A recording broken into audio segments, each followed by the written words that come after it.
Bienvenue dans cette nouvelle émission de TV Sian en direct du Salon de l'Industrie du Grand Sud où nous allons parler recrutement dans l'industrie avec Anne Gillet, directrice des ressources humaines de l'entreprise CRM dans le Tarn, précisément à Blaye-les-Mines. C'est ça. À côté de Carmaux, vous avez également 2 autres sites dans le Tarn et l'Aveyron. C'est cela. Vous êtes spécialisé dans la fabrication de pièces métalliques pour l'industrie aéronautique, mais pas que. Vous travaillez aussi pour le ferroviaire, pour le nucléaire, et vous avez développé des marchés au niveau national et international, avec une équipe qui compte à ce jour 85 salariés. Et comme beaucoup d'entreprises industrielles, vous avez eu du mal à recruter. Alors, rapidement, est-ce que vous pourriez nous expliquer comment vous analysez ces difficultés qui sont finalement partagées sur l'ensemble du secteur dans le recrutement ? Alors, dans un premier temps, je pense qu'il y a un déficit d'image sur nos métiers et une pénurie de jeunes qui se dirigent vers les formations initiales. Donc, ces jeunes, effectivement, existent. Il y a quand même beaucoup de centres de formation qui forment à nos métiers. Néanmoins, effectivement, ils n'y vont pas massivement et nous avons du mal à les capter. Donc nous avons essayé, bien entendu, via l'apprentissage, les stages, les recrutements classiques. Néanmoins, nous sommes toujours en situation de sous-effectif. D'accord.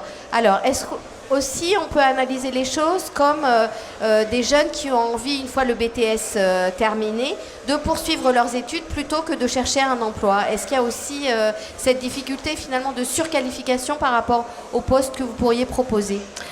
Alors oui, il faut savoir qu'effectivement nous recrutons au niveau BTS et que les BTS ne sont pas reconnus à l'international. Donc les jeunes ont tendance à pousser vers des licences qui les éloignent un petit peu de la vie de l'entreprise et de l'employabilité immédiate. De ce fait, effectivement, nous avons du mal à les capter. Et puis, nous sommes situés, vous l'avez justement dit, à Blaye-les-Mines.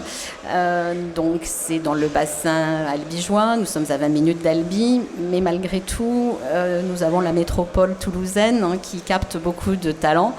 Et les jeunes ont du mal à se diriger vers notre bassin d'emploi. Alors, malgré ces difficultés et qu'à cela ne tienne, vous avez décidé d'adapter CRM au marché de l'emploi et vous avez mis au point un dispositif maison. Est-ce que vous pouvez nous raconter ce que vous avez fait ? Bien sûr.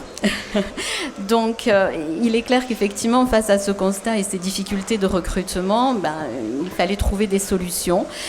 C'était où nous refusions des commandes, ou effectivement, nous adaptions CRM. Donc, pour adapter CRM, on a essayé de faire matcher le bassin d'emploi et les besoins de l'entreprise. Alors, ça ne se fait pas en 2 coups de cuillère à peau, si je puis dire.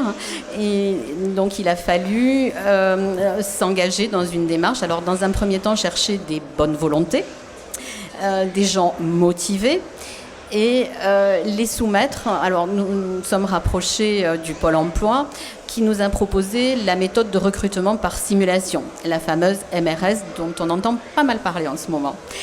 Et donc, le Pôle emploi dispose de tests d'habileté qui nous ont permis donc de soumettre des personnes de bonne volonté à ces tests d'habileté, permettant de déceler en fait leurs aptitudes à apprendre notre métier. Et ce test, vous l'avez d'abord soumis à vos équipes en interne pour le mettre au point, c'est ça ? Voilà, bien entendu. Il fallait fixer un niveau acceptable de prérequis.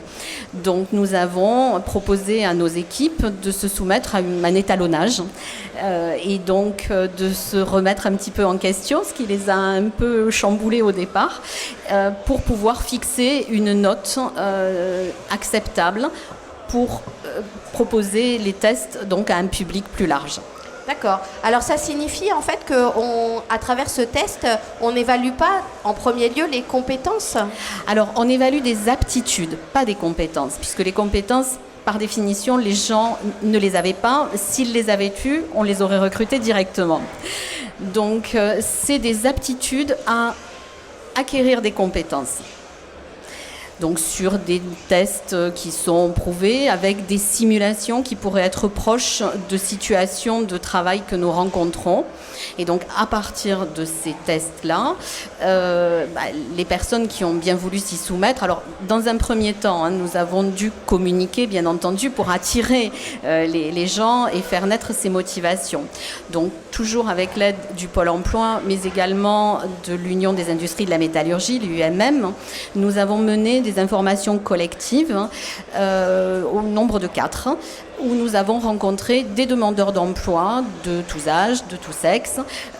Combien ? Alors, je pense que nous en avons rencontré plus de 150 au cours de ces informations collectives.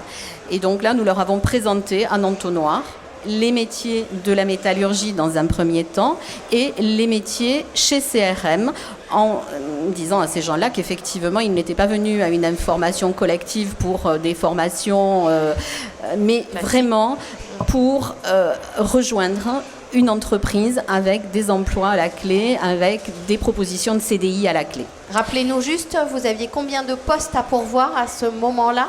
Alors, à ce moment-là, nous avions presque une quinzaine de postes à pourvoir. D'accord. Sachant qu'effectivement, tous n'auraient pas été pourvus en même temps, mais que pour les besoins d'adaptation et ensuite la formation qui a suivi, nous avions décidé effectivement de recruter largement. Ça fait plus de 20% de nos effectifs, donc à ce moment-là. Donc effet. c'est un gros challenge. Donc 150 rencontres, combien d'entretiens ?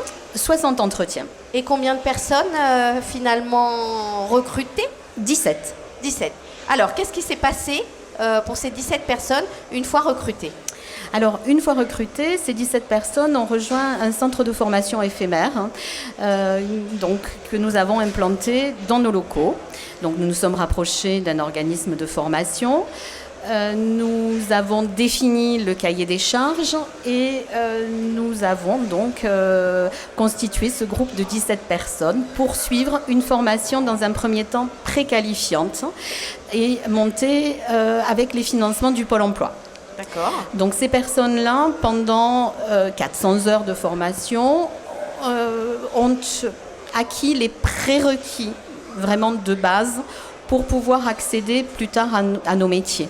Et donc, ils ont eu le statut de demandeur d'emploi pendant ces 400 heures, mais ça nous a permis d'affiner notre relation, de cerner leur motivation et toujours, avec plus de détails, leurs aptitudes à suivre les formations suivantes. 400 heures, ça correspond à combien de temps ? Ça correspond à une période qui s'est déroulée entre février et mai. Donc ça fait... Février 2018 ? Février 2019. 2019, donc c'est très récent. C'est très récent, effectivement. De février à mai 2019. Voilà. D'accord. Et ensuite ? Et ensuite, effectivement, nous avons continué, bien entendu, à tester ces personnes, tant sur le plan de leur motivation que de leurs aptitudes à continuer à apprendre notre métier. Et ensuite, nous leur avons proposé un contrat de professionnalisation pour obtenir un diplôme, donc un certificat de qualification paritaire de la métallurgie, donc un CQPM d'opérateur régleur sur machine à commande numérique. D'accord. Combien de personnes avez-vous finalement recrutées ? Nous avons recruté 13 personnes. 13 personnes. Sur 17. Alors ça fait une sacrée, vous l'avez signalé, une sacrée augmentation des effectifs de CRM. Ça change l'entreprise. Ça change complètement l'entreprise, ça change la vision de l'entreprise, puisqu'effectivement, nous avions jusqu'à présent des collaborateurs qualifiés, formés de façon initiale sur notre cœur de métier.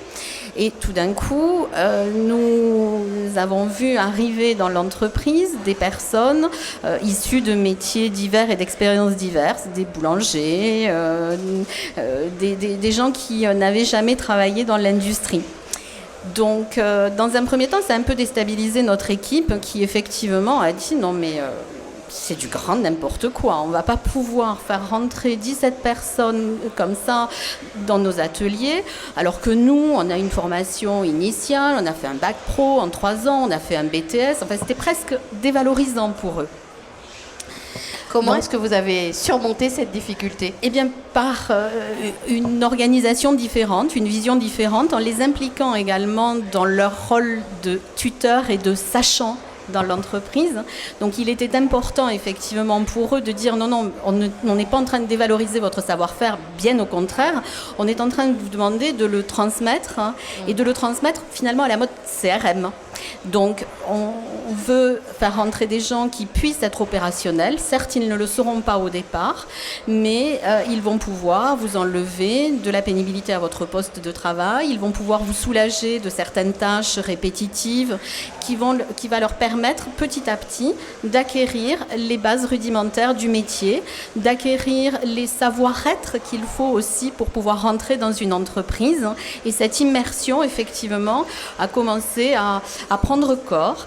Et nos collaborateurs ont parfaitement compris cette chose-là, se sont retroussés les manches et ont pris sous leur aile ces nouveaux entrants. D'accord, donc finalement d'une contrainte, c'est devenu une opportunité pour l'entreprise? Tout à fait. Si c'était à recommencer, vous le feriez? Ah oui, tout à fait. Je pense que c'est une très belle expérience. Anne Gillet, merci d'être venue sur ce plateau partager votre expérience. Merci beaucoup. Merci à vous.